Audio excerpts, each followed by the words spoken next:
Where did all the water go after the flood? So the whole world got flooded, Noah's flood, covered in water. Pastor Steve, where did it all go?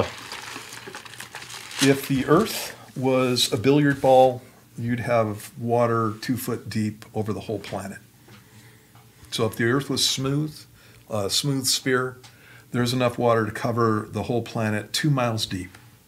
And so there's plenty of water to cover the earth. And obviously where the water went is into the ocean basins. In Psalm 104, it says in verse 5, "You who laid the foundations of the earth so that it should not be moved forever, you covered it with the deep," that's talking about the ocean, "as with a garment. The waters stood above the mountains. At your rebuke they fled. At the voice of your thunder they hastened away. They went up over the mountains. They went down into the valleys to the place which you founded for them.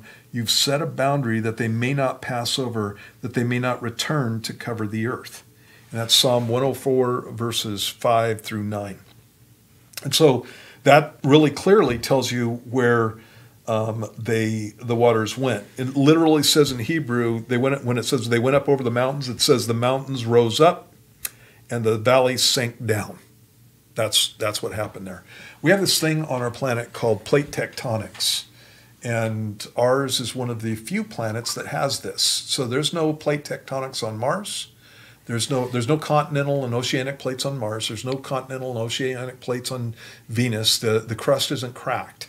It's not like that on the moon. It's not like that on Mercury. It's not like that on any of the rocky planets that we have, just the Earth. And so we have a situation where the continental plates are sitting on magma. The oceanic plates are sitting on magma. The oceanic plates happen to be further down because you have the oceans on top of them, and it's like a balancing situation on top of the magma that's under the crust. And so the oceans and the oceanic plates are pushing down on the magma. That magma is coming up underneath the continental plates, and it's lifting the continental plates up. And at the same time, you have motion horizontally, so to speak, with those plates. Again, only rocky planet in the solar system that has this going on.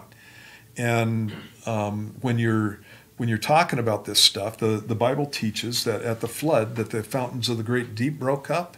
That's cracking the earth, and that the waters that were underneath the crust came up and overflowed, and then there was water for 40 days and 40 nights. The water kept rising for 150 days, is what the passage says. So it's more than water that was coming out of the air. And you had the whole earth flooded. All you got to do to get rid of the waters is, at that point, you would have pretty much a situation where the earth is cracked at this point, but it's all pretty level as far as the crust goes because everything's covered with water. And all you have to do is start the depression of the oceanic basins. And so figuratively, God takes his finger and just goes dink.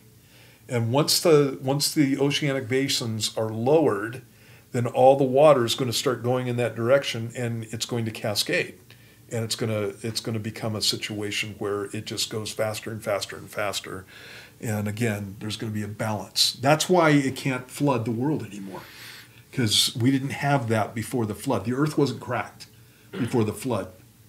And so now that the earth has been cracked and you have this tectonic balance that's going on, literally the ocean waters cannot come and cover the whole earth again because God's changed the way that the earth works.